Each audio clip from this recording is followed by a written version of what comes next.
वंदना गर्ग ने लिखा है, is it possible that we remember someone or something and we can feel its fragrance after years, like I had a friend in college who passed away during those days, and I feel her fragrance if I remember her, or maybe even some place I visited, I get a sense of that air. Is it just my mind or it might happen? Vandana, it can happen and it is your mind. Mind को हम under estimate क्यों करते हैं? हम उसको कोई अलग value देना क्यों चाहते हैं other than this mind? Problem ये है, हाँ, कोई व्यक्ति जिससे तुम संपर्क में रहे हो, कोई जगहें, कोई ऐसे स्थान जहाँ से तुम गुजरे हो, वहाँ की एक हवा का वातावरण है, वहाँ सुगंध है व्यक्तियों की, आ सकती हैं, महसूस हो सकती हैं, लेकिन इसको ट्रांसलेट करने का तरीका बदलना पड़ेगा। अक्सर लोगों को होता है तो वो कहेंगे कि अच्छा उसकी प्रेजेंस हो गई।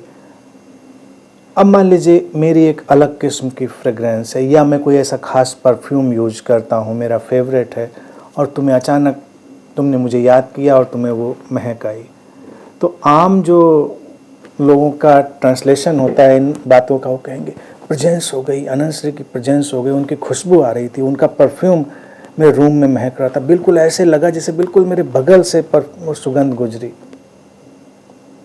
तो क्या वो चले गए थे? नहीं, ऐसा नहीं है। माइंड ने ही किया, लेकिन सही में किया, क्योंकि हमारा जो माइंड है, हमारा मन है, वो बहुत सारी चीज़ों को रिकॉर्ड कर रहा है जिनको हम भी नहीं जानते, जिनसे हम भी परिचित नहीं हैं।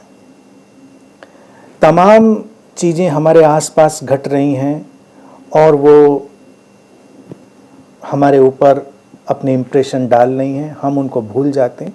और ये फिल्टर्ड मेमोरी ज़रूरी भी है, क्योंकि अन्यथा तो हम विक्षिप्त हो जाएं अगर सारी चीज़ें याद करके चलें। तो हमारा जो मन है वो फिल्टर्ड मेमोरीज में चलता है, वो कुछ चीज़ों को याद रखता है, बाकियों को छोड़ देता है। तकरीबन 95% को तो वो बाहर छोड़ देता है, 5% में जीता है, ऐसा अनुसंधान बताते हैं। अब जो पीछे छूट गया है इतना बड़ा, उसमें बहुत सारी चीज़ें इनक्रिप्टेड है। तो अगर किसी का हमारे ऊपर अंतर्मन पे जाने या अनजाने कारणों से, या किसी जगह का जाने अनजाने कारणों से कोई भी प्रभाव 1 डिग्री से ज़्यादा हुआ है, तो हम अगर उसको याद करते हैं, तो कभी कभी कुछ लोग जो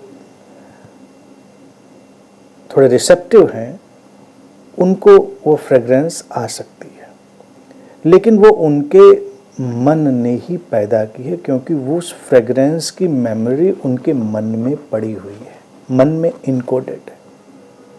इसीलिए लोग इसमें थोड़े से बावले से हो जाते हैं, खुद सूंघेंगे, फिर दूसरों को कहेंगे देखो तुमको भी आ रही, वो कहेंगे नहीं नहीं हमको तो नहीं आ रही, कहें नहीं मुझको आ रही। अब उनको लगता है नहीं, फ्रेग्रेंस तो सही में आ रही है, तो वो ढूंढने लगते हैं कहाँ से आ रही। वो कहीं से नहीं आ रही, वो तुम्हारे मन की एक मेमोरी है, स्मृति है जो सक्रिय हुई है।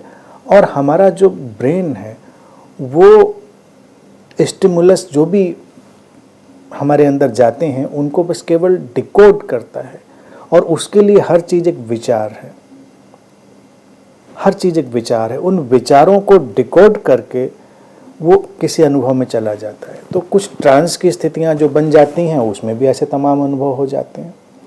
तो इट इज़ क्वाइट पॉसिबल कि ये हो सकता है, इसमें कोई आश्चर्यजनक बात नहीं है। और ये पूछना कि क्या हमारा माइंड है या सचमुच में हुआ, इन दोनों को अलग अलग करके मत देखें। हुआ, लेकिन माइंड के थ्रू ही हुआ। माइंड ने उस मेमोरी को एक्टिवेट किया, उस फ्रेग्रेंस की मेमोरी को हमारे लिए अलाइव किया, और हमने उसको महसूस किया।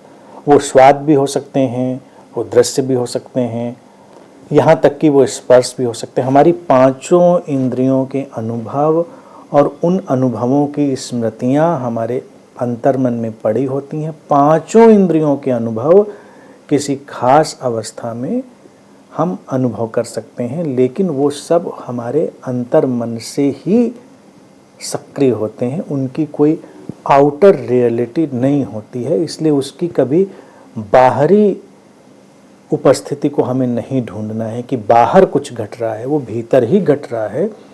और सुगंध सचमुच में आएगी, आवाज़ सचमुच में सुनाई देगी, स्पर्श सचमुच में आएगा, तो लोग इससे बिल्कुल चमत्कृत हो जाते हैं। उनको लगता है इसका मतलब बाहर से नहीं हुआ। हमारी मन की स्मृतियों की जो क्षमता है, संभावना है, वो बहुत ही विचित्र और गहरी है। हम उसके बारे में नहीं जानते, इसलिए ऐसा होता है। तो इन दैट वे